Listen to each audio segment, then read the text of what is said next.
Welcome, everybody, to the Genesis Mindset. And in today's episode, we're going to be looking at macro flows. So, as always, crypto is beholden to the larger economic forces. So, we're going to take a look at one of the many, what a lot more people are starting to look at and talk about, particularly with the disconnect of the halvening. So, whether or not the halvening with Bitcoin is really a relevant thing or whether it was always this M2 money supply, we're going to have a look at that.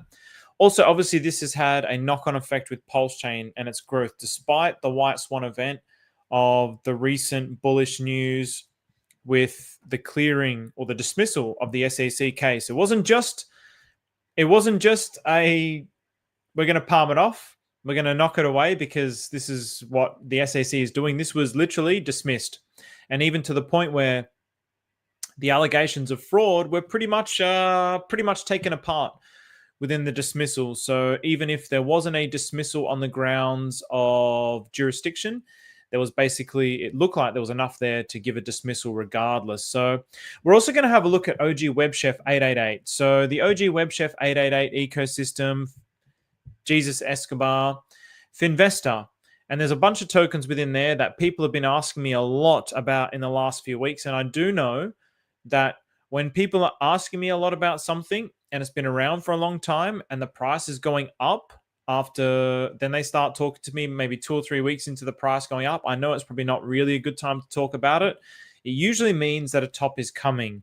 And so I kind of avoided talking about it because I didn't know a top was coming, particularly because everybody who's presenting it to me is saying, no, this one is different. There's not going to be any top on this one because of A, B, and C.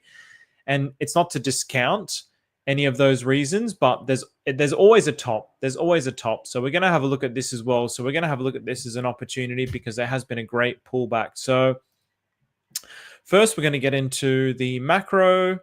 Okay, so just having a look at this. This is the total cryptocurrency market cap. So you can see at the minute, it's sitting on 2.9 trillion. And so it's gotten down to almost 2.5 trillion. And so this is a really big number. 3.5, it's quite interesting actually. We got 3, where was our 1? It smashed through 1 as like a key. Well, okay, and you can see here it had like a pullback at 1 trillion. So market makers look at this kind of stuff. So I had a pullback at 1 trillion and then it smashed through, it went up to 2.5 trillion, almost got to 3, and then pulled back down. And now it's heading towards a 4 trillion market cap. So, despite the fact that we've had massively bullish news in Pulsechain in particular, we're still beholden to the rest of cryptocurrencies. So this is just an unfortunate consequence of being part of the macro cryptocurrency cycles. So I'm always keeping an eye on everything here. And people in the wider crypto market are worrying, is it over? And I'm not saying that it's not, but I'm looking at this going, well, this is probably why, even despite a White Swan event, things in Pulsechain are still dumping because the wider crypto market is basically everyone's just trying to make a little bit of money. Everyone was expecting things to be a little bit higher now. I would expect people were expecting that anyway. And so whenever there's any kind of a little run, people are taking their profits and taking liquidity out of the system that they need, especially people that have relied on this basically people who've been relying on cryptocurrency as a way to fund their life. So those are the types of people that will be dumping on these markets, I would imagine. People who are rich enough and living off crypto anyway, they're the ones that are keeping the prices down. And that's all to do with this macro economy. So this is on the weekly, 2 reds, and this chart very much closely aligns with the Bitcoin chart, obviously because Bitcoin dominates the market. And so you can really see it's basically a reflection of the Bitcoin price chart, which is the total market cap. So the Bitcoin dominance continues to rise until we see this go low. Then pretty much, when we see something like this, then this is alt season.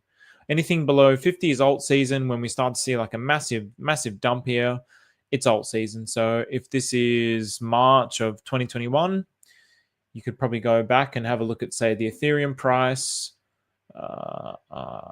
March of Well, yeah, kind of. I suppose maybe this whole period here, it's this period here, maybe that flowed out to the rest of the altcoins and not Ethereum. So, well, actually, I mean, let's just have a look. Where's Litecoin? Yeah, they're all kind of the same, aren't they? Litecoin. Okay. All right. Well, this kind of AVAX, maybe AVAX. Did we get a pump in AVAX? No, AVAX also went down. I mean, that's supposed to be that's supposed to be the indicator for altcoin season. So 5th of August, let's have a look here. So 5th of August, let's go Bitcoin dominance. Did we start to get below here? April, May. Yeah, okay. All right. So, yeah, anything below is supposed to be bullish. But anyway, obviously it continues to rise. Bitcoin continues to rise. But, there's bullish news with Trump. And Trump's the big dog. He's getting shit done. I mean, I don't necessarily agree with the way he goes about things, but he's getting things done. He's getting things done. He's delivering on his promises. Those are the facts of the matter. So he really is destabilizing the old model of governments and really kind of like a rogue president. And he's just doing his own thing. Tariffs here, tariffs there, really willy-nilly giving tariffs, which is, in my opinion, which is really just an opinion, a very uneconomical opinion, but just from what I perceive to be logic, it seems very illogical to just keep throwing tariffs at people. So, for example, they threw tariffs at the Canadians, and then the Canadians throw a tariff back. So all that ends up happening is the taxpayer ends up paying for it. So it doesn't really seem like wise economic policy, but yeah, this is the way that Trump's doing it. So even the that video with Zelensky in the White House and JD Vance, it was like, I'll tell you what I saw. A lot of people are cheering him on and like, yeah, Trump's a badass and he's the big dog. And I just saw basically Zelensky pouring his heart out into this place and saying, this is why I don't believe in any kind of a treaty because of A, B, and C. And instead of them even hearing what he had to say, JD Vance is just like, couldn't even understand what he was saying, basically. Couldn't connect with him heart to heart. So then went down the line of, you haven't been grateful, you haven't done this. Like, they had their position that they wanted to push, and they couldn't even connect with Zelensky's heart. And they just started pouring out their perspective. And then Trump probably had no idea what was going on, and then just kind of mirrored whatever JD Vance was going on about. So JD Vance kind of behaved as his filter in the conversation to try and direct the conversation in the way that they wanted the conversation to be directed. So it was quite an interesting, it was a very interesting dynamic in that this place of democracy, and JD Vance is talking about democracy in the White House, which is for the world. This is not just for America. This is for the world. The White House is a very, it's a sanctuary of democracy. And to come out aggressively, basically denouncing another country in the place where democracy was born, was probably pretty poor form from my perspective, from an objective perspective on JD Vance. And, I'm not a left wing. I'd probably say I lean more left, just based on the way that I respond to certain things. But yeah, it was a very unwise interaction, but I would expect it to end up going in the way that the outcome that Trump desires is going to come to fruition, but it's not going to come to fruition in a way that's going to satisfy all parties. It's going to be very short-lived, and it's not something that's truly in the benefit of everyone. That's just my opinion. So Zelensky's having to go through with it, basically. But it was just like, wow, humans really lack wisdom, and these are our leaders. And the thing is, I don't think that they're bad people.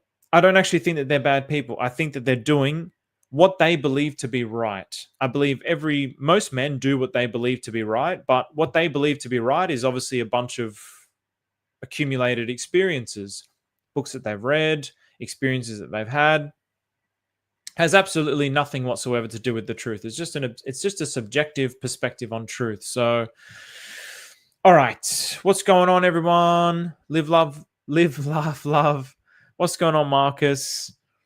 Thanks, Scotty Blaze. Appreciate it, man. What's going on, Landscraper? And what's going on, Serendipity? Can't wait for your OG web chef. Yeah, don't expect too much. It's not going to be anything special. I'm just going to go through everything. But let's take a look. So now we're going to have a look at the macro on Pulsechain. So obviously, I mean, we had this amazing event. And look, I'm not surprised. I mean, this is a massive, massive candle. Just FYI, this is a huge candle. This is that's a 50% candle on a daily. That's huge. I mean, this was the Interpol FUD. I mean, this is on Heiken-Ashi, but yeah, it's a massive, massive candle. So this is when the SEC case got dismissed. Oh, hang on. Could have been the next. Well, yeah, this would have been possibly when the news came out, maybe. But it got dismissed on the 1st of March. So there's been a lot of big things that have changed in March. So it was this White Swan event, but we've basically given it all back. It's come all the way back down, and that's perfectly normal in a market that is not reflective of the trend. So in the same way that this massively had a massive sell-off, but it ended up slowly going back down anyway because everything's just bearish. That's just the way that the market is at the moment. We had our top around here and everything was bearish. So same thing here. We can have these White Swan events, but everything is still bearish. If we had a global White Swan event, that's a different story because then liquidity is flowing throughout the whole system. But unfortunately, as good as the news was, it was a Pulsechain White Swan event, which was short-lived. So we've given back all the gains. Anyone who's living on Pulsechain or with Pulsechain or relying on Pulsechain or Hex basically just took profit out and went to go live their life. So everything is really looking pretty garbage, to be perfectly honest. So that is if you're wanting things to be up. If you're an accumulator, then this is fantastic news. And obviously, we're getting very, very, very close to reaching this trend line. So this is a Atropa to Pulsechain. So, I mean, you can draw this trend line any way that you like, but it's getting very, very close to that trend line. So this lines up a lot with what people have been saying about a mid-March push. So mid-March across crypto, across risk-on assets is going to be a big, big push. So let's keep an eye on mid-March. I just want to have a look at, this is Atropa Pt I, just to see if there's any, yeah, not really much to be said there, to be perfectly honest. This is Pt I here. So obviously, yeah, same thing. Pt I had a big push, had a nice big push, and then it pulled back down. It pulled right back down. And so, yeah, there still is a possibility that we might get the 0.5 cent. So again, Stephen's fudding it. No, Stephen is just reading the charts and delivering the information as it is. So if anyone sees it as FUD, I'm sorry. For anyone who likes the objective perspective without the overdose of dopamine, then yeah, this is a good channel. Despite the fact that I constantly overdose on, I overdose a lot on dopamine. Oh boy, I've been having some psycho dopamine overdoses for the last week. Let me just leave it at that. So yeah, so this could very well come down to the 0.5 cent mark, but I still don't see it as a cause for concern. I still see it as part of the macro trend until this macro trend reverses. If we're having a look at this, what did we have it on total? So this is on the weekly. Once we see this start to reverse, once we see this start to get bullish, then yeah, I can also get bullish on the rest of crypto. But for the time being, it's just simply the way it is. It's just simply the way it is. So it could keep going down. This could be the lowest that it gets. Who knows? 2.5 trillion. It could well be the bottom. It could well be the bottom. It could kind of go sideways. But yeah, some of the... I mean, we're in the trillions here. So some of the next trillions, you know, double figures of trillions might be a number to look at. But I'll definitely be keeping my eye on this for a macro outlook. So obviously, things are starting to turn bullish on the macro outlook. But again, let's just kind of wait. Weekly confirmations are better than daily confirmations, particularly when you're looking at something as wide-ranging as the whole crypto market. So until we see like a green candle form on the weekly, then yeah, we have to stay bearish. We're in a bearish trend. So despite that, until all of that turns around, then none of this is going to turn around, I would suspect. So the world is going to be completely different in 5 to 10 years. I completely agree with that. Live, laugh, love. I completely agree with that. In more ways, and in ways that people can't even anticipate, is the way in which it will be different from my opinion. So Finvesta 1,000, Tunch J. Oh, I like that. Puffy, what's going on, brother? Let's go Rising Sun. Bully is bully until a group of victims become united. Yeah, I don't know if you're talking about the Zelensky there with Russia. I mean, look, the way that I look at everything is every side has a truth to it and every side has a falseness to it. So to kind of just say, no, this is the right perspective, or no, this is the wrong perspective, then it's kind of a bit, the black and white thinking is not serving the world. And this is the problem. I mean, even in Australia now, we have issues with the housing market. I mean, this is happening everywhere in the world, but anywhere that capitalism exists, because investors will invest in property. And in a place like Australia, where it's a fantastic country with fantastic education system, fantastic medical system. I mean, we're a world-class society. And so naturally, people will have good jobs, and good jobs will lead them to have excess money, and excess money will lead them to wanting to invest, and wanting to invest will lead them to the real estate market. So over decades, the real estate market has just boomed, and it's continued to boom. It hasn't had a pullback for decades now.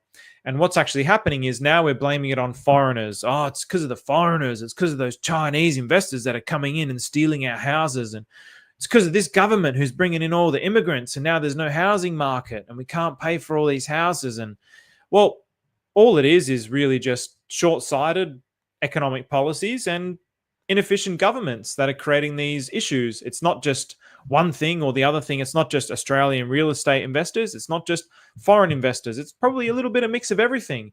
But what we do is we polarize things to try and understand it, to try and push our point. And this kind of alpha male, I'm right, sort of straight down the line, it's a very, very boring way of interacting with the world. It's become so predictable. Politics is predictable. Like, everything's just predictable. Everyone's just lying to your face. They're literally just like shitting in your ear, and you kind of just smile and get on with your life because you just don't care. So things work out as they should. But the inefficiencies of the world are very, very self-evident. So yes, in 5 to 10 years' time, things are going to be transformed by artificial intelligence, by decentralization, by economic systems, by anything. Things are going to be transformed within 5 to 10 years, I believe. So there's bullies everywhere, in every single government, in every single society. And this is just, this is unfortunately the human mind. So Mysore is definitely one. What's going on, Mysore? Remember, do you think that Pulsechain coins still have a chance of going parabolic this year? I do. Yeah, I do. I do think that they have a chance of going parabolic. So look, for me, unless I see us go down to the 1 trillion market cap and then fall right below 1 trillion, where's 1 trillion? It's all the way down here. Reject it and then keep going down. Then if we're down here, I'm going to be at a point of like, this is some serious cause for concern. Bitcoin at that particular time is probably going to be, like less than double figures. I would then go, all right, cryptocurrency, we're in some serious shit. But for now, I'm not thinking it's a bear market. I still think we have some upside. I think there's too many things that are bullish with the global economy. But one thing that I did want to show with that, which I didn't show just yet, is the M2 growth of the Fed. So this is something where people talk about it often. Raoul Pal talks about it a lot. The M2 money supply. And so he always said that cryptocurrency goes with the M2 money supply. That was his basic kind of argument. And he said that it's not beholden to the halvening cycles. And some people staunchly said that it was due to the halvening cycles. Now, if you have a look at this, M2 growth of the Fed, ECB, PBOC and BOJ year on year, you can clearly see a correlation. You can very, very clearly see a correlation. So when this started to drop, when the M2 growth of major central banks is in the blue.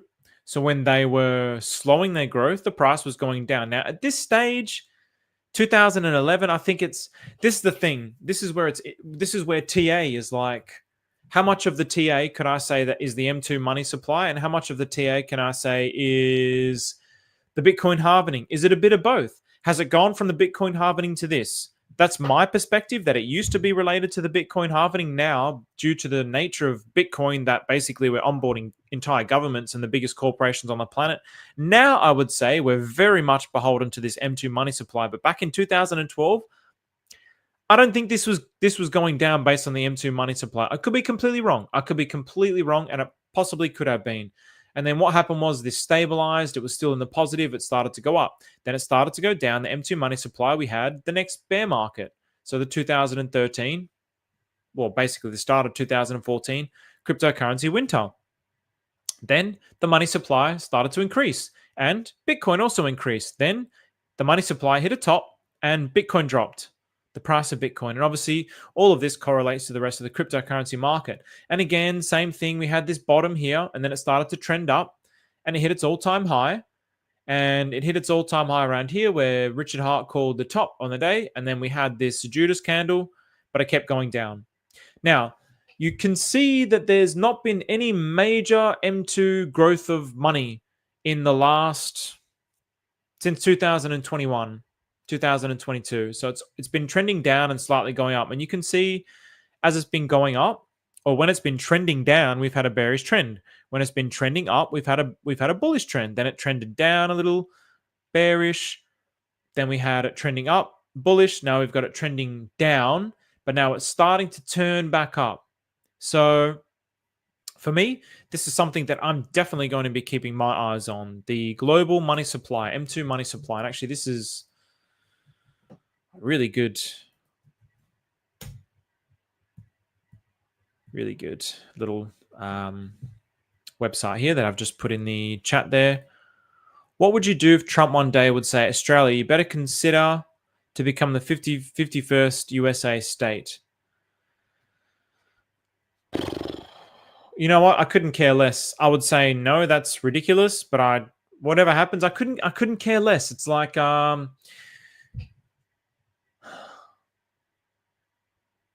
what's a good analogy? How can I put this into some sort of analogy? It's like I'm operating on the latest version of Linux, because FU Windows. I'm operating on the latest version of Linux, and then people are telling me how they can fix, or what's the bug fix for the Commodore 64, and it bears no relevance whatsoever. My mind is like, it's like you're existing in the sand pit over here, and you're like, even though that sounds so arrogant, not the sand pit, but it's just like a consciousness thing.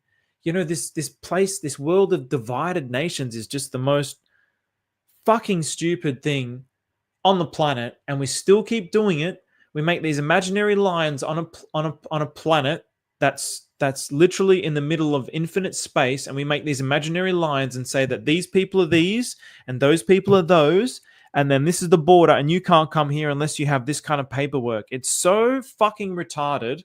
It makes me sick. It's stupid. It's old. It's dumb. But it's the way the world is, and I just accept it. And so it is what it is. It's brought like beautiful cultures that are unique and wonderful, and I don't want to discount that for a minute, but the amount of conflicts and wars and problems that it creates now is it seems way more outweighed to the benefit, just in my opinion. So, but yeah, I couldn't care less if we're going to become, I mean, we already are basically the 51st state of America anyway. Australia just copies everything that America does anyway. So don't sleep on FinFi. FinFi is up here to have a look at as well. No way, Stizzy. Maybe, I don't know what happened here. The leaves got a little bit, I'm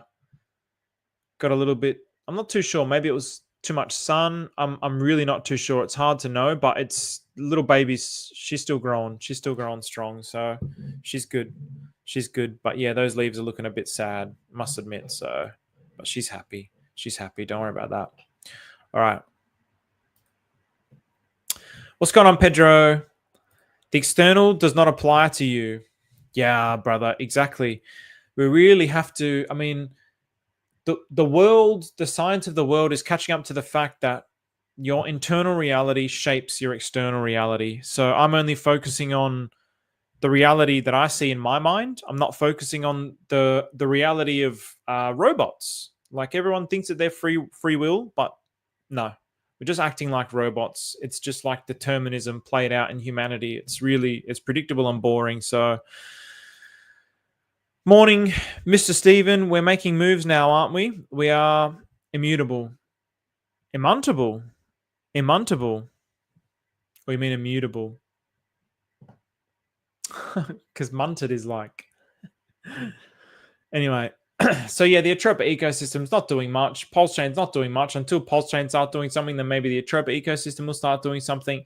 But I'm not concerned. I'm not concerned even in the slightest. So, all right, let's get into this. So a bit of a conversation that Zach and I were having about Finvesta. And like I said, I've had many people talk to me about Finvesta. So I just noticed OGWebChef's ecosystem blowing up recently and decided to check it out. I feel a bit silly because I've been close with him for a while and supported some of his earlier stuff that was not doing very well at the time.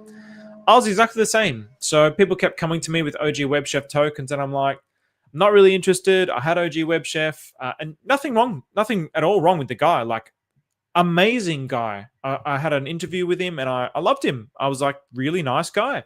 Really connected with him heart to heart. It was a beautiful conversation. I would definitely recommend going to check it out. Seeing the development of his ecosystem from there to here, I would strongly recommend going to check that out. But all the tokens of his that I had were down and to the right. So I was like, okay, well, I'm not really interested in OGWebChef's ecosystem. Nothing wrong with the guy, nothing against the guy. I just don't vibe with his ecosystem. Everything that I had was down and to the right. But it seems like this was maybe potentially part of the plan or what he was trying to do. So there was a lot of experimenting. So now he's got all these new tokens that have done quite well. And the way he's able to keep it going is quite impressive. So he's not trying to shill me. Zachy, you are trying to shill me, brother. You're trying to shill.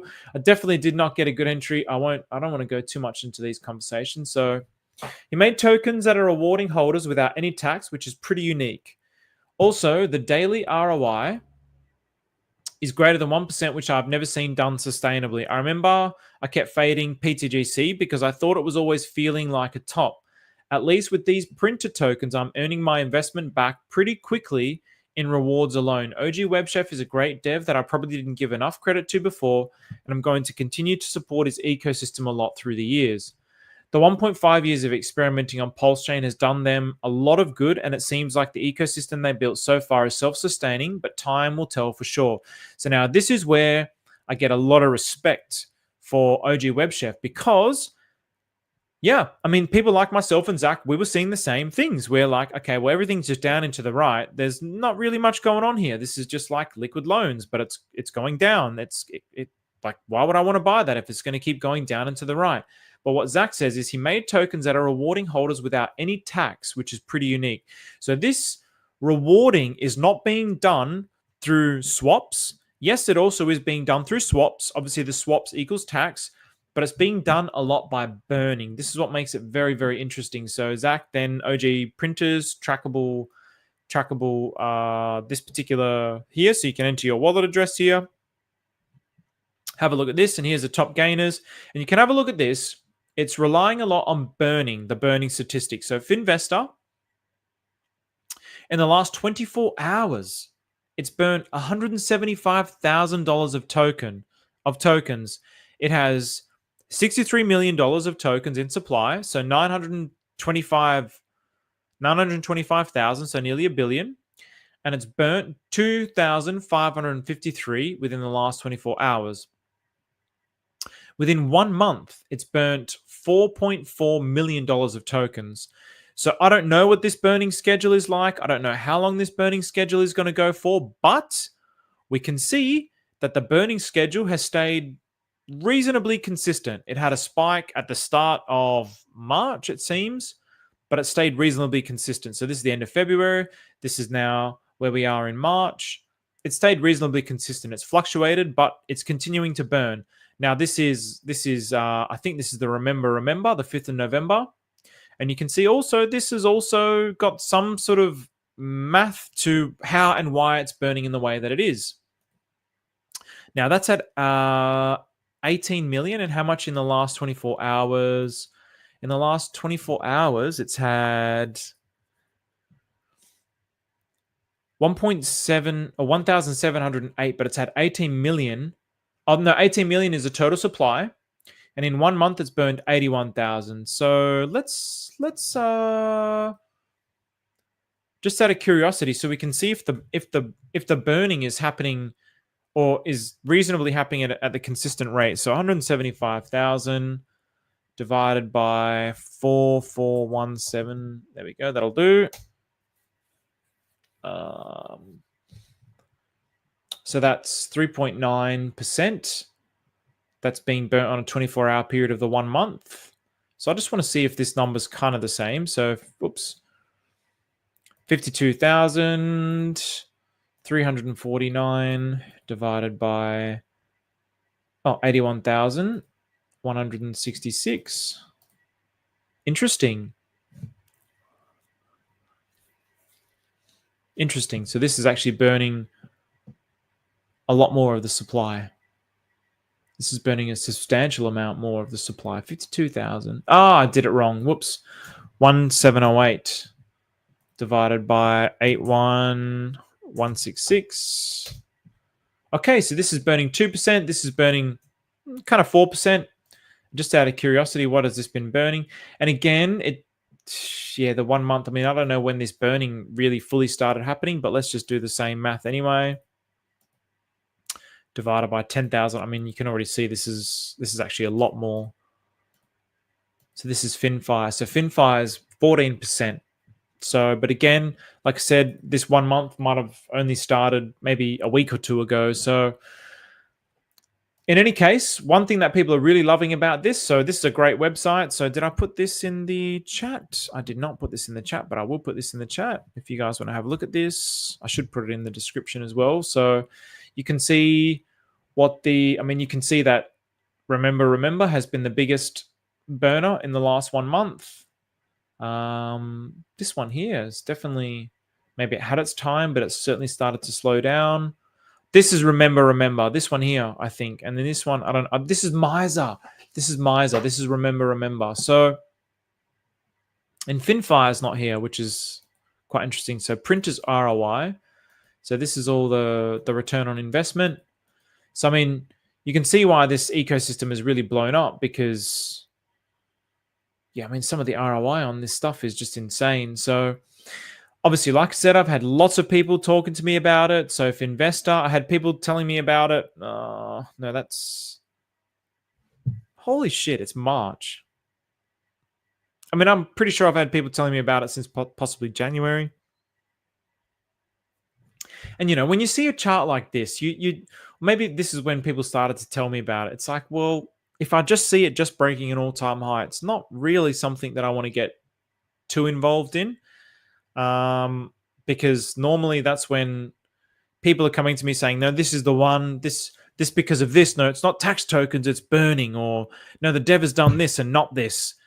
There's still always going to be sellers. It's the same as PTGC. There's still always going to be sellers. No matter what, no matter how great the design is, no matter how amazing it is, there's still always going to be sellers. This is just the law. You can say that this is a law of markets, just like the second law of thermodynamics in physics. It's the same thing in markets. There's always going to be sellers. There's never, ever, ever, ever, ever going to be a token that's going to go up forever. It's literally just impossible. There's always going to be sellers. There's always going to be someone that goes, you know what? I bought this for $100. I'm now sitting on 100,000. I need to buy a car. I want to buy a car. I'm going to start selling. And then the sell pressure outweighs the buyer pressure. It's just that simple. So when everybody's telling me about it up here, and I mean like around, you know, I'm getting comments and things around here, and then it really ramps up probably around here. It's really ramping up here. And I'm like, I'm not talking about this until I see it drop, because I don't want to see I don't want to talk about something that's up here. It's just done what? It's just done from the local bottom. It's just done a bloody. I mean, this is against Pulsechain, bro. It's done a 10x. It's done a 10x in a month against Pulsechain. That's just insane. So I don't want to be talking about things when they're up here, but this is where it really started to ramp up. And I was like, it's probably pretty close to a top. And I was saying that to everybody that was talking to me. And lo and behold, guess what? It was a local top. Lo and behold. So this is all against Pulsechain. So yeah, that was Miser, ZZZ. But, this is what I want to be seeing. Now, this is a chart that I would want to be talking about and buying into. I do not want to be talking about a chart like this. I don't want to be talking about that. Why? What benefit is there for me when it just goes parabolic? What benefit is there for anyone? All that means if I start talking about this now is I'm just going to wreck everyone that's listening to me, because everyone that's listening to me, despite my best intentions, ends up just buying the things that I talk about. So if I'm going to be talking about this now, it's like, well, you're probably going to be screwing yourself over. And lo and behold, it's just done a massive drop. So this has had nearly a 75% drop. This is the kind of drop that I want to be buying into. 75, 80%, maybe if it gets all the way down here. I'm not saying it will. I'm not saying it can, but this is a 90% drop. Now, this has really broken out. So even on the log, if we put this on the log, I mean, this is really, really broken out. So it's a pretty interesting chart. And as a matter of fact, we should put all these on log. So we'll put this on log as well. So now this is probably more like something where I'm looking at it going, okay, this definitely has my interest. I mean, from the bottom against Pulsechain,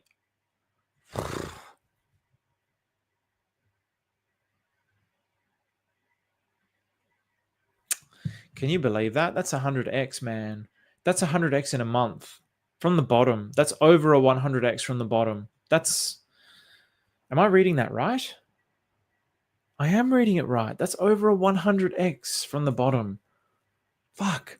Why weren't people shilling this down here? Shill it to me here. Shill it to me here. Tell me how great it is down here, please. Don't tell me how great it is up here. There's no point. The opportunity's gone. And again, it's like, well, hang on, I should reframe that. The opportunity is not gone, but I don't want to be talking about something where I'm just going to basically be introducing buyers that are going to be sold on top of. Because if I started talking about this last week when everybody was hammering me, guess what? You all lost. You're all down right now. Every single person that would have bought, if I started talking about this now, every single person will be down. But now there's an opportunity. There's been a 70% dip. There might be more of a dip. Could come down 80%. Could come down 90%. Who knows? But for me, Finfire, that's looking pretty good. We haven't broken any all-time highs, whereas here, we're getting close to breaking some all-time highs. Finvesta is just... Finvesta is just insane. So I'm looking at those other tokens, like they could do something similar to what Finvesta does. I mean, if you look at the chart structure of, say, Finvesta to, certainly remember, it's pretty clear to me that it's very similar to Finvesta. What are we on here? The daily. We're on the daily here. Yes, we are. Let's just do this. So the daily, let's do our trusty bars patterns.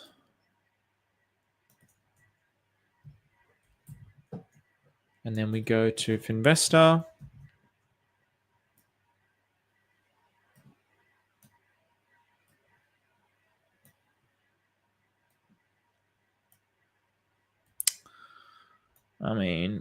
Oh, goodness me. Probably more like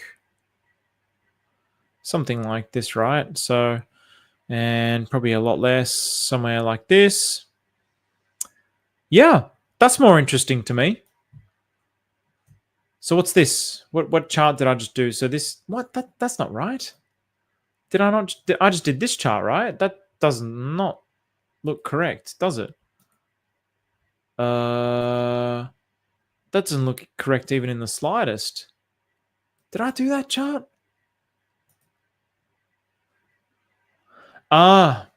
This is on a log.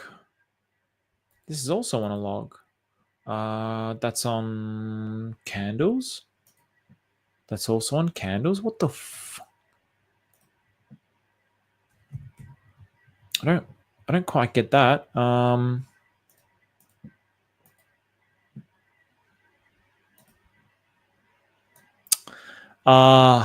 Okay, because it goes to the top of the candle. Okay, all right, that makes sense. All right, so still it's kind of a bit poopy. And what date? The 5th of March. December, November, December, January, February, March, 4 months.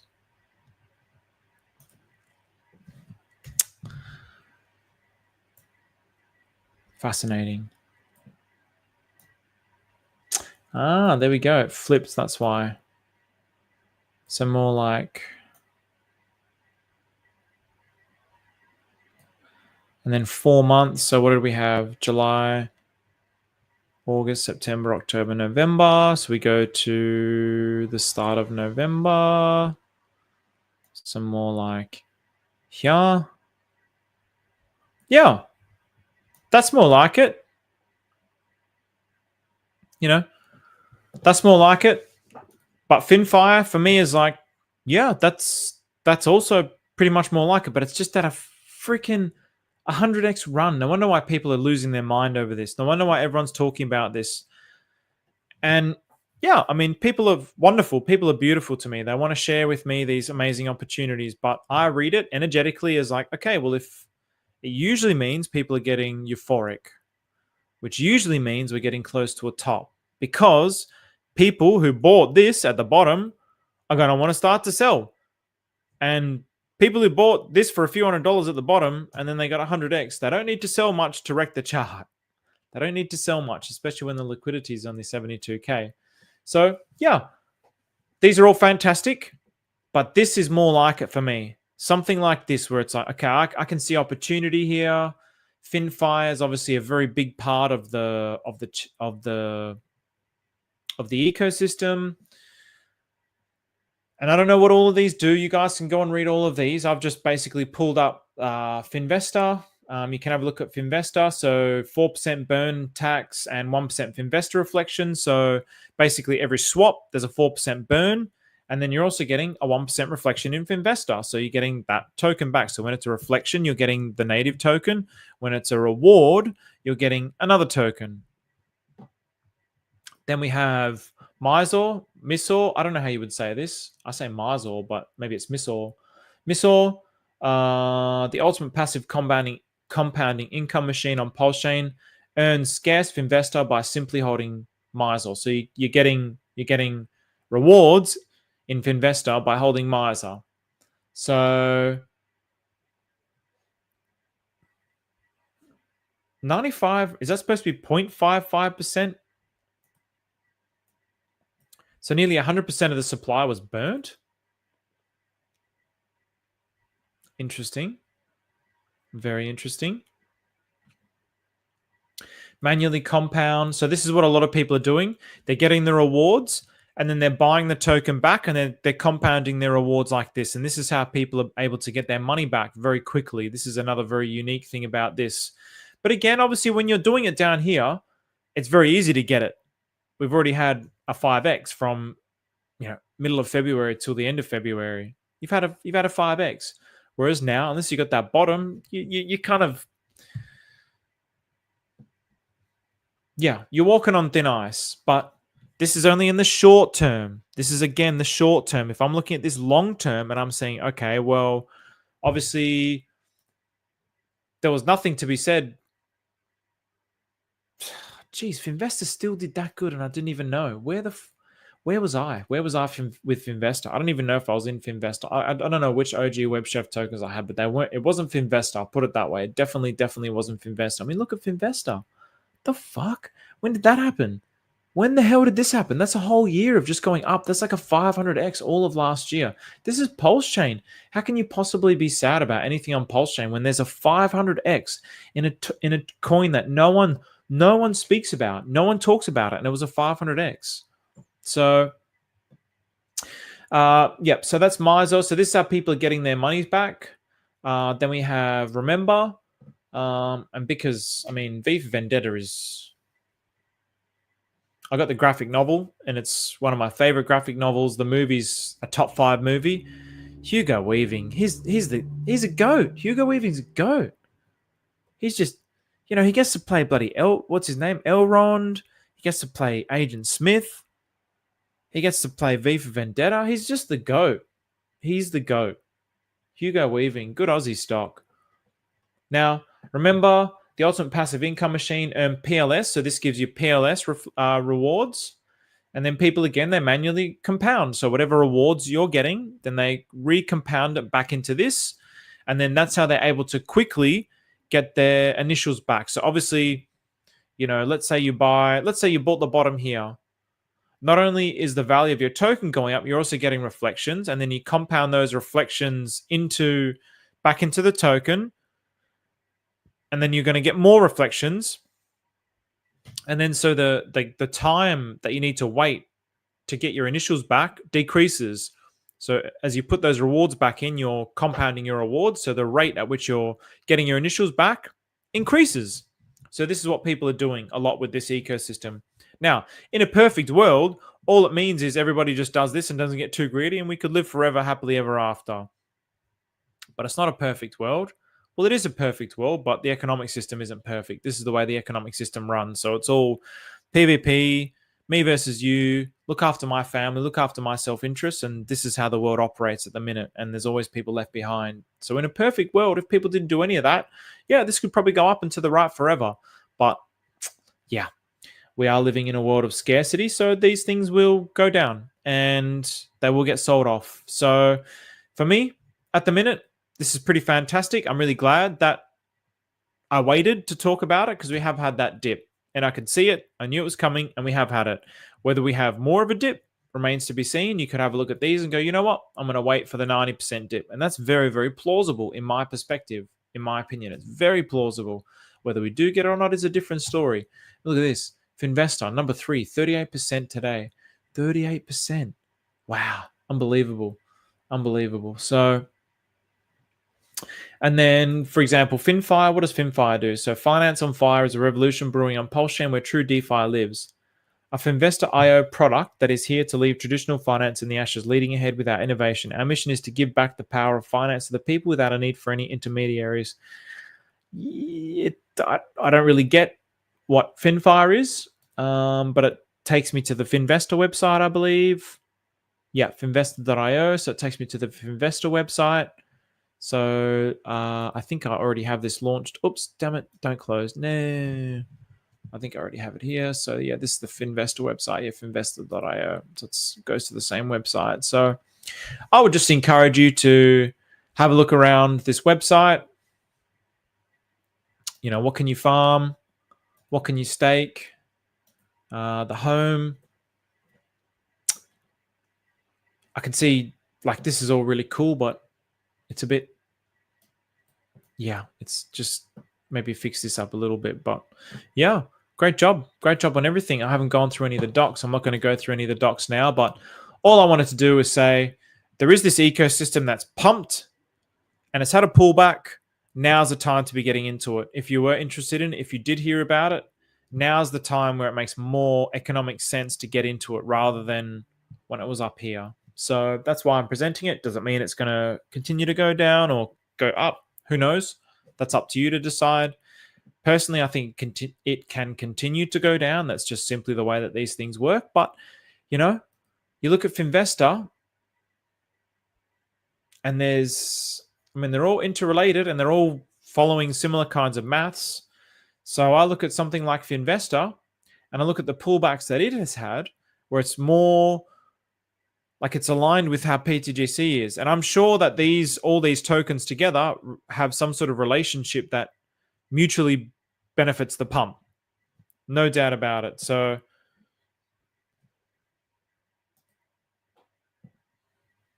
let's go to PLS.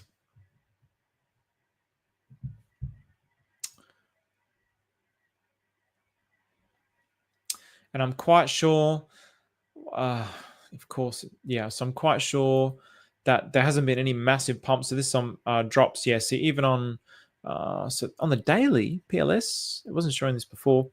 Yeah. So this was our big drop here, 60%. So it's like PTGC. And then when was your last drop? This was your last big drop, but it was still less than 60%. So this is, well, that's November. Let's go on the weekly now.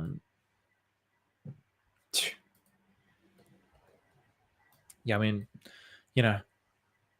since February, it hasn't had an 80% drop since February of last year. So that's a whole year where it hasn't had more than a 60% drop. So I'm looking at that going, all right, well, can it continue? Can it continue to not have massive drops? Very likely, yes. If you look at PTGC, then very likely, yes. But does it mean that it is going to? No, it doesn't mean that. Just because it's done that in the past year, there could be more people within this than there is within PTGC that ends up like more people who are waiting to sell than there is people waiting to buy. That's a very, very big thing to keep in mind. Obviously, with PTGC, you've got the Crypto Kings talking about it. It's in the top 200 of meme coins in the world on CoinGecko or CoinMarketCap, one of the two. So it's up there. It's up there, whereas Finvesta's not. But you look at the math in the past year, you're like, okay, all right, well, for a whole year, it hasn't had a massive drop. And the logic is based on burning. So really, probably something I would recommend is continuing to do your research, keeping in tune with when the burning stops, because when the burning stops, the pump is going to stop. But while there's burning going on, the pump is going to continue. And especially if there's like more burning, or if he ramps up the burning, then this is a big thing. Another thing to really keep in mind is he's a very benevolent dev. So basically, Zach listened to OGWebChef on KSB TV. But he said, after what I've seen after reviewing his new ecosystem, he has full faith in him as a benevolent developer. He told us currently he's paying $960 a day out of his own pocket just so that people holding this beast token, which was a failed experiment, can continue to earn rewards. So that's a pretty benevolent dev. That's not a rug pulling dev. That's a dev who wants to see his project succeed. So yeah, all I'm going to say is, pay attention, look into it, do your research, keep an eye on why it's burning, how long it's going to continue to burning, and when the burning stops. Because when the burning stops, the show could be over. That's when you could possibly get some big sellers. So I'm really glad we had this dip. I did say I was going to do a video when we had a dip, and here it is. So I'm going to go through some of these comments now. So the payouts I'm getting every 30 minutes from Remember is insane. Yeah, nice, man. I mean, this is just what I'm hearing this a lot everywhere, all over the chain. So good morning and good evening, Frankie Lloyd White. What's going on, man? Thanks very much. Appreciate that. So I got in a couple weeks ago on a few of his tokens just before they started pumping, just small amounts, lottery ticket size, and I had the thought that I should go in 10 times harder, and I didn't. This is always the way. This is always the way, Stephen.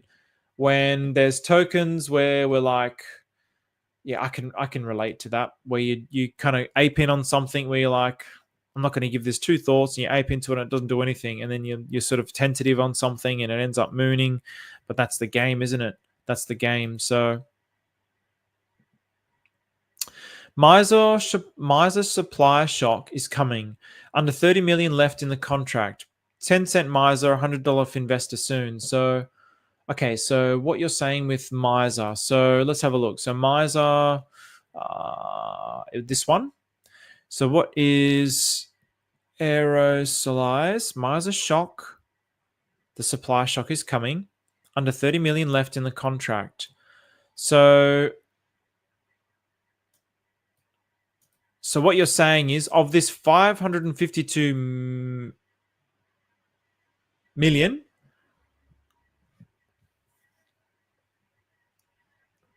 there's less than 30 million being burnt. Is that what you're trying to say? So if you have a look at this from the US dollar perspective, which is a bit of a cardinal sin on Pulsechain, 10 cents. Okay, all right. So a 3x. Yeah, I mean, that's plausible. For me, that's plausible. I mean, it's not crazy. It's not out of the realms of like craziness, because you've already had the crazy run. Now it's like, okay, yeah, I could see that. I don't know how much he's going to burn or why he's going to burn. The way that I would play this is compounding and then getting my initials out. And then once the initials are out, just leave it. Just leave it till the end of the bull market. But getting your initials out, I mean, some people have been getting them out within days. So yeah, this is really something that's quite interesting about the rate at which things are being burnt. So definitely something to keep an eye on. And then what did we say? Finvesta, hang on. Oh yeah, and then $100 Finvesta. So let's have a look. Well, Finvesta is, oh yeah, $65, 100. So like just under 2x from here. I can see that. So compound, one of the eight wonders of the world. So the yields are pretty crazy, and the appreciation is no schlub either. I just don't know how it works without massive inflation or tax. By the sounds of it, it works purely on burning. So when you're burnt, like it's like Pulsex on steroids. So Pulsex, the price is deflationary because it's being burned with every transaction. So it's continuously deflating the supply. So when you're burning tokens, it's deflating the supply. It makes it go up. So it's the same concept as PTGC, but obviously this is on steroids in some way, that whatever way that OGWebChef has done this. But again, you know, it really relies on the market playing along too. All it's going to take is, you know, 10% of the people who got in here to just go, you know what, I'm selling out of this whole ecosystem, and it crashes. That's all it takes. But that's the same as every crypto. So it's not to FUD this. All I'm saying is don't get blinded by the lights. A problem that I see more and more of is that people who are making these yields aren't cashing out on a regular basis. There's only so much liquidity for everyone to pull out when their bags gets bigs. Well, exactly, Jay. Exactly. So this is exactly what I'm just saying now. So yeah, if you got in here, 1,000 people got in here, it only takes like probably less than 1,000 to really destroy this price. If they're getting in here and now it's gone and done, you know, a 50x from the bottom, 50, 60x, it doesn't take a lot. It doesn't take a lot to wreck the price. But again, that's the same as every crypto. So it's not a criticism on this, but it's just something to be mindful of. That's all I want to bring to people's attention, because I've literally become desensitized to everyone saying, no, this is the one. This is the one that's going to keep going because of this, this, and this. I've become desensitized to it. It's like the holy grail of crypto. That's what I believe potentially the Atropa ecosystem could be, the holy grail of crypto, where it completely separates itself from the traditional financial system and creates its own micro and macro cycles within itself. It has its own bear hedges within itself. That's really what I'm really, really looking forward to. That's the only thing that I can see as being potentially different. Everything else is just pumpamentals on steroids, but pumpamentals on steroids equals drops. There has to be a drop. It's just cause and effect. It's just yin and yang. You can't just go up forever. It's impossible. It's not logical. Can you tap on your calculator and just tell me when Hex will hit? So I can get out before the masses sell at 1. Well, if you do want to do that, Grace, I definitely wouldn't be waiting for 99 cents. I would definitely be waiting for maybe like 89 cents or maybe like 80 to 90 cents. I would not be waiting for $1, because people will beat you to that. If you're like, okay, I'm going to wait for $1 to start selling, and that's where I think everybody else is going to sell, then waiting for 99 cents is like, no, don't do that. You're going to miss it. What's going on, Fatina? If everyone is making 4 to 5 figures in yield per day, what happens if they all want to start clipping out multiple thousands at a time? The LP web is big, but the eco is growing more and more every day. Correct, Jay. Correct. So this is the argument that I'm basically putting out, and I would present the same. It's the same with all the Atropa ecosystem. If everybody decides to pull out all their liquidity now, if like 10% of the people pull out their liquidity, the whole system collapses. If just Maria pulls out the liquidity, the whole system collapses. So embedded in all of this is hold. Just hold. But people don't do this. If we did do this and people weren't greedy and take out more than way more than they put in, then it would sustainably continue to go up. But again, all it takes is for one person who got down to here and now they're sitting on hundreds of thousands, that just sell it. And it creates these reds. And again, that's just the game. There's nothing wrong with it. It's not calling those people out, but that's what it is. That's what it is. Remember to do your push-ups. It's been a while since I've done some push-ups. Honeypots do have no sellers, but they have ruggers. Yeah, I think he was just joking there, Jay. So all of them are very low market cap right now. I told you about, remember, at 1.5. You told me about remember at 1.5, did you? So it's on, so it's done a 10x since you told me. This is what I'm saying. So yeah, I would have been hearing about this stuff for a while. I have been hearing about it for a while. And yeah, like I said, just from my own, when was 1.5 million? Oh, you were. So you were hitting me up. You had my back. This is when, yes, sir. This is when I wanted to know, but I was too slow. Live, laugh, love. I was too slow. And to be perfectly honest, when was this? I had no money. I had no money in February anyway. This is also the problem. This is also why, yeah, a strategy of just, I've redone my whole plan, my whole cryptocurrency plan for the next year. It was the whole plan revolved around getting to the top of the market and selling at the top of the market. I don't think that's a good plan. So I've adjusted that plan because we don't know where the top of the market is. The top of the market could have already happened. And if it did and you round tripped again, that would really, really suck. So instead of being greedy and like, okay, I'm going to get the maximum amount at the top of the market, I'm going to take it all out, then I've adjusted my plan. So I'm very comfortable with that because that would have allowed me to have liquidity to buy these things. So I would definitely recommend that people, well, I'm not going to recommend anything to anyone. So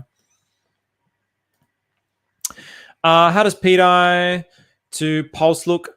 I don't really look at it to Pulse, and it's definitely not as dramatic as it looks to DAI stablecoin, but I like looking at it compared to DAI stablecoin. That's just me. That's just the thing that I look at, but everything else I look at to Pulsechain. So Finfire is rumored to have new utility, perhaps yield added soon as well. There you go. Invert it. What are we talking about inverting here? Maybe this was maybe this was a while ago. Oh, you've even given a super chat for the Pt I to Pulse ratio. Ah, bro. Okay, all right. I'll do that. Give me a second.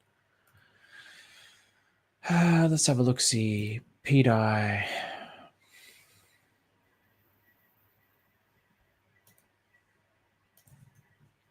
So copy DAI.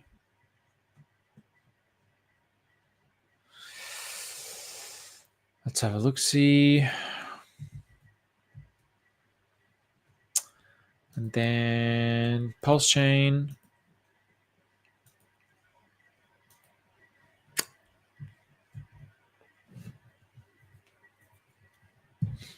All right.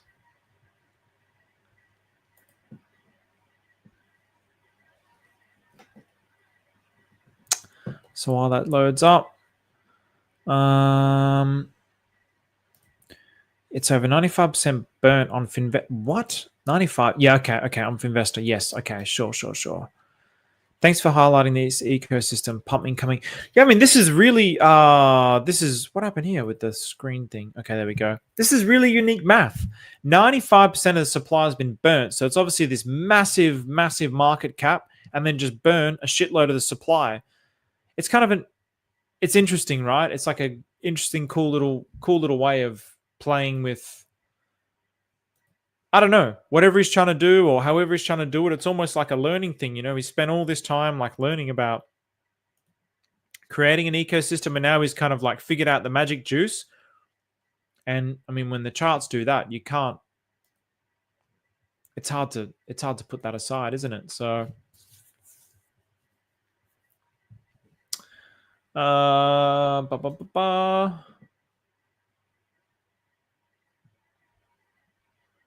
1.42Q.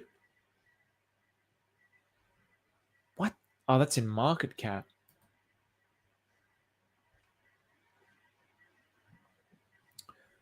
So interesting.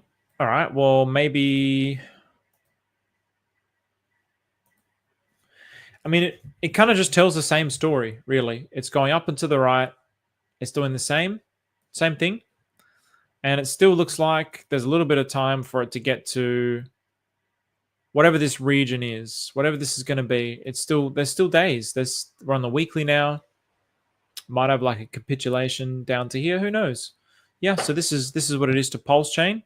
I'm not sure what more to say about it beyond it looks just like the dia chart. Yeah, I can see it. I can see it drop. I could see it dropping further. Is really all I could say. But thank you very much for the super chat, Mr. Worldwide. You don't get the girls, loose. You don't get the money, loose. But I do. I don't. I don't get the girls or the money. So I'm not Pitbull. PTGC has nothing over Finvesta Eco. Only the paid influencers. Reason why none of them been mentioning Finvesta on X. Interesting. Okay. All right. Fair enough. Yeah, there you go. So number 3 on Pulse Scan for Masa. So everything's taken off. So that's every system. Same for BTC. It's all trust. Exactly. So this is all cryptocurrency all the way along. Chef said at or below 10 million left, there will be a supply shock, which is a roof pull of the price. Chef said at or below 10 million left, there will be a supply shock, which is a roof pull of the price. A roof pull. So that's the opposite of a rug pull. It's pulling the price up. Is that what you're saying? A roof pull? That's interesting. I don't quite understand how that's possible.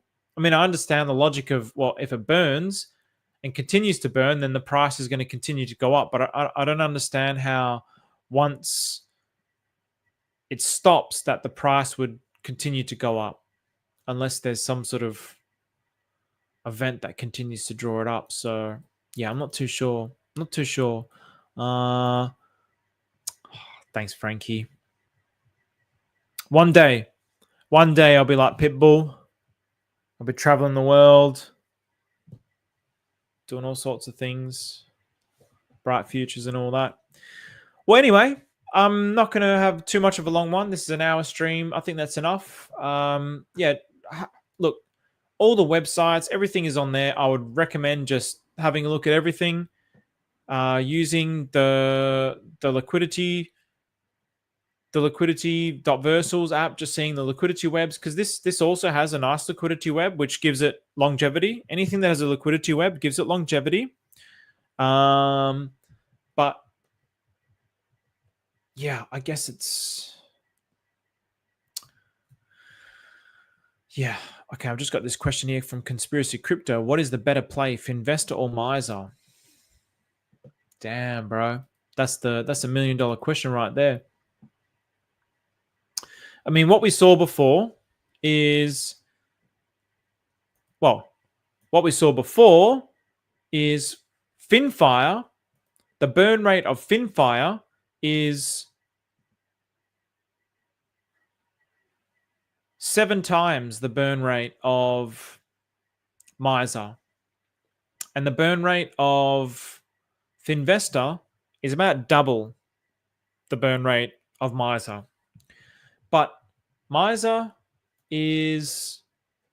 I mean, you're getting reflections in Finvesta. So I think both are good, but it seems like possibly... do you know what's hard about that, Conspiracy Crypto? Is the prices. So Finvesta is broken its all-time high by a shitload. So just by purely looking at chart, I'd say, well, this one is better because it hasn't broken its all-time high. It's had a nice run, but it hasn't had this kind of run. But having said that, this rewards this token. So it's hard to say, bro, but things is just like this thing just goes, man. It just goes a 10x since the start of the year. It just goes. What's this done since the start of the year? What have I got? That's on candles, on weekly. We'll go to weekly on this as well. Start of the year. Well, actually, yeah, it dropped. Well, start of the year, not much. Well, from the pump. So it's like almost a 20x. So honestly, man, based on the burn rate, it seems like Finvesta would be better. But then you could look at this like something that as an individual token can appreciate more, but then you're still getting the Finvesta. So you're kind of getting the best of both worlds. I don't like saying which is the better play. It's too hard, man. It's too hard.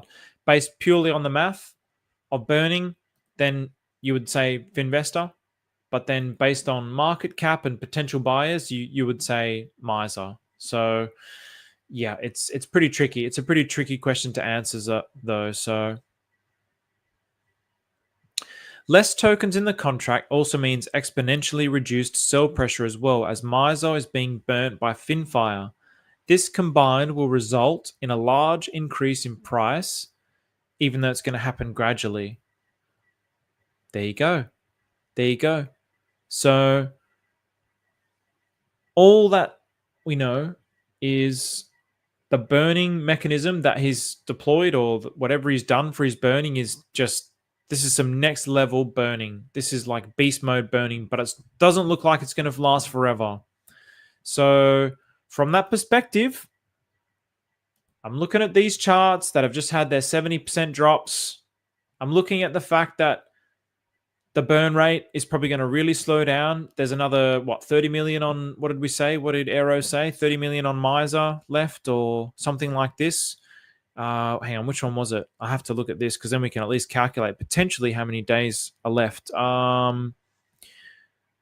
Let's have a look. Which one was it? So the burn rate, what did Aero say? Miser supply shock coming under 30 million left in the contract. So Miser, which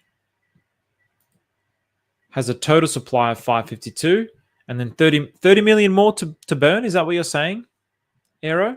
30 million more to burn, which would end up meaning that in 1 month there was 2.5, so 30 million. I mean, the burning is going to continue to go on till at least the end of the year if there's 30 million left to burn. So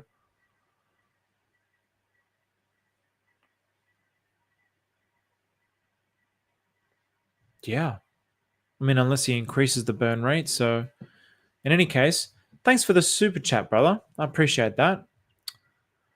The ticker for Miser is, this is what's hard. Just type in Mysore, MISSOR, because the ticker is, it's a Z. This is the ticker, which is, not very useful to look up, unfortunately. A week to burn 30 million. It was 50 million. It will be a lot faster than a year. All right, so maybe I'm looking at it wrong. So it was 50 million 48 hours ago. It will be a lot faster than a year. But it says here that Miser has burnt 2.4 million in a month. And you're saying there's 50 million that's burnt. How do we look at this? So where's Miser?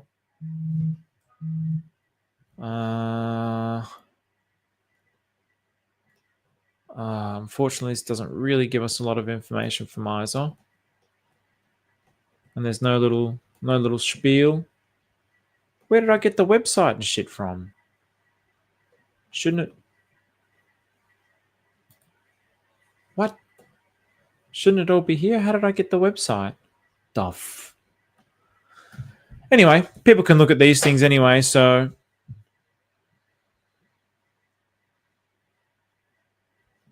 I might leave it at that. So yeah, I guess there we go. Aero's saying it's going to be less than a week for these things to actually... It shows accurate burn stats, but how So you're saying that it's going to burn another 30 million when in a month it's burned 2.4 million, but it's up to 50 million burn? That makes no sense. It was 50, unless we're talking about this, unless you're now talking about this. This I could see. If you're saying Finvesta is 50 million, then yes, okay, Finvesta has burnt. Oh no, what? In a month, Finvesta has not burnt 50 million. It's only burnt 64,000. So,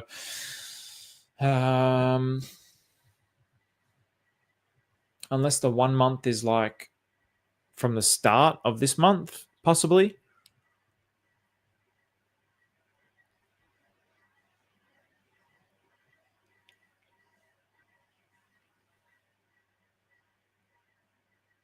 Yeah, I'm not sure. Anyway, I don't feel like I'm adding much value now, so that'll do. I've given an overview and where I think it can go and the fact that it's had a nice drop, which makes it a good potential. So just to summarize, I do think there is a potential that, I mean, geez, look at Finvesta. Fuck. I mean, I do think these could potentially drop further. You know, I'm looking at this going, yeah, there's a very high likelihood that that can continue to drop because it's always the same. So, okay, it's not always the same, but in markets, the herd mentality is like, oh, we're going to go up forever. Yeah. And then some people are like, no, we're not. I'm going to start selling. And then it goes down. And then what ends up happening as it's going down is the people who wanted to sell that top, they missed it. Oh, shit, I'm going to sell here instead because it was the top. And then there's all these other people that missed out completely. But then it starts to come up. They're like, well, if it's a top, I'm going to wait for like at least a little bit more of a pump because we get greedy. And now I'm going to start selling. So I'm looking at this going, yeah, this could very much possibly go down to here again. Very, very possible to do like a 90% drop. Very plausible. Not outside of the realms of possibility, but it has already done an 80% drop. It could come down to here. It could come down to here. Am I saying it will? No, because you've got all the burn mechanisms. You've got all these other things. So it's not just like, oh, you give a straight answer on something. So yeah, to summarize, we've had a good dip. It could continue to drop because there's always sellers and people want to make money. That's what this game is all about. But it's the sellers fighting against the burn mechanism. So can the rate of burning outpace the rate of selling? That's the real question. So given that this burning schedule seems to be something that's happening within a very short period of time, now could be a good time to really get into this and just kind of leave it. Just leave it. Get your initials out and leave it. That's something that I'll be looking at potentially doing. So, yeah, I mean, if I had spare liquidity, if I had spare liquidity, I mean, people, they just throw things my way and I'll probably just, screw it. I'll throw $1,000 on it. But, you know, we don't live like that. I'm not Pitbull. So anyway, thanks very much, everyone. Hopefully everyone is safe out there in Queensland. There's a tropical or a cyclone heading towards Brisbane now. Cyclone Alfred. Alfred. Yep, home and away's favorite man, Alfred. So Alfred is heading to Brisbane. I don't know what this means for streaming over the next few days, but I do know that I love everything, no matter what. So cyclone or not. So yeah, the cyclone is like, even the timing of the cyclone, bro, like the synchronicities in life, the alignments in life that I've had in the last few weeks. And then the cyclone is like just everything, man. It's like one state of energy is completely flipped to the opposite state now.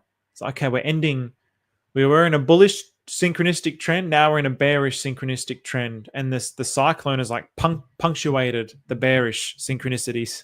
It's really quite profound, to be perfectly honest. So, here we go.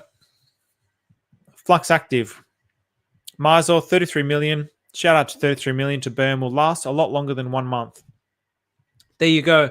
So in any case, the burning is going to go on for at least a month or more. So now is definitely a good time, in my opinion. So not financial advice. If I could get it lower, I would.